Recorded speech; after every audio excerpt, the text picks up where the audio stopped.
Mirador, la plus grande tribune politique de la Guinée. L'habitacle de la pluralité des opinions. Mirador, le grand safari de l'investigation journalistique.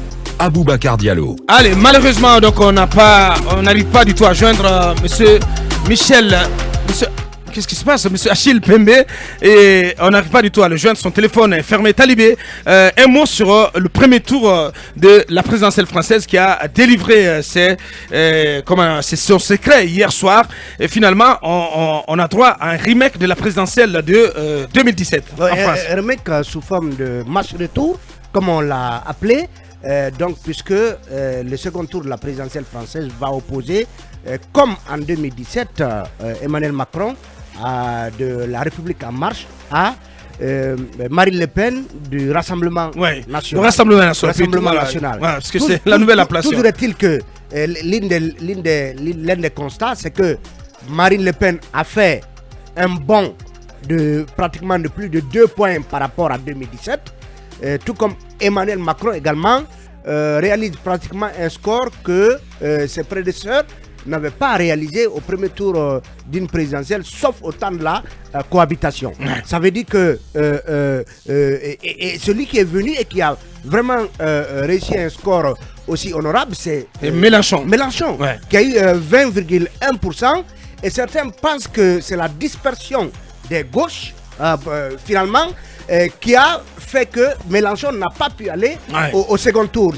Au même moment, c'est l'hécatombe des partis traditionnels, le PS et chez les Républicains. Oui, parce que la candidate du PS, franchement, ce sont des partis en voie de disparition en France. A eu 2% à Hidalgo.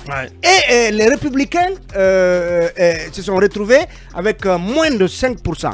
Du coup, ils ne peuvent même pas recouvrer leurs frais de campagne parce qu'il faut atteindre 5% pour pouvoir être remboursé en termes de frais de campagne. C'est vraiment l'hécatombe, c'est le mot qu'il faut utiliser. Bien. Allez, on a droit finalement, on va avoir droit finalement à l'expertise de M. Achille Mpembe sur cette présidentielle. Il est en direct, on va l'avoir pour 2 minutes avant de le reprendre dans la seconde partie. Monsieur Achille, bonjour.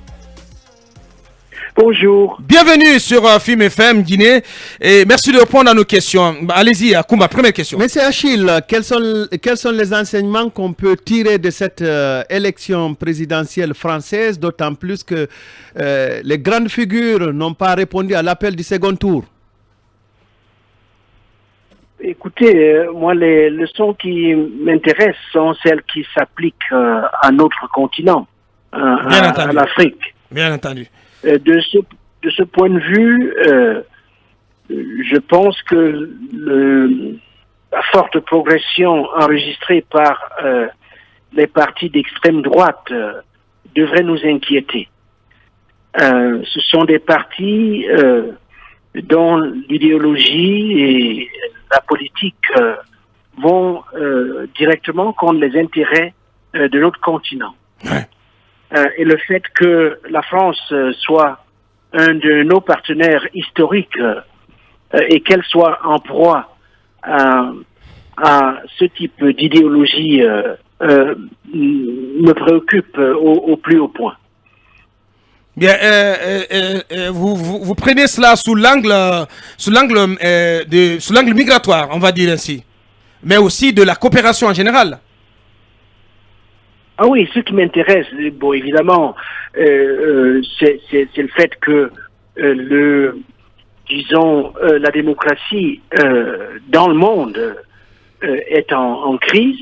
Les régimes démocratiques sont assiégés, notamment dans les vieux pays occidentaux, par la montée des proto-fascismes, des nationalismes qui débouchent de manière générale sur les guerres que l'on connaît. Et donc, cette crise de la démocratie me préoccupe au niveau global. Pour ce qui est des élections françaises en particulier, je considère que, évidemment, nous n'avons pas à nous ingérer dans leurs affaires intérieures, mais la France est un partenaire du continent et le futur des rapports entre l'Afrique et la France est en jeu dans cette élection Bien. Et c'est ce qui m'intéresse. Le futur de la France et du continent sont en jeu dans ces élections. Propos de M. Achille Pembe, qui est consultant historien. Il va continuer à répondre à nos questions dans la seconde partie de notre émission. Vous restez en repérage. Nous revenons vers vous, M. Achille Pembe, dès la reprise. Pour l'heure, nous partons à la pause pour nos obligations commerciales. On revient pour continuer cette émission.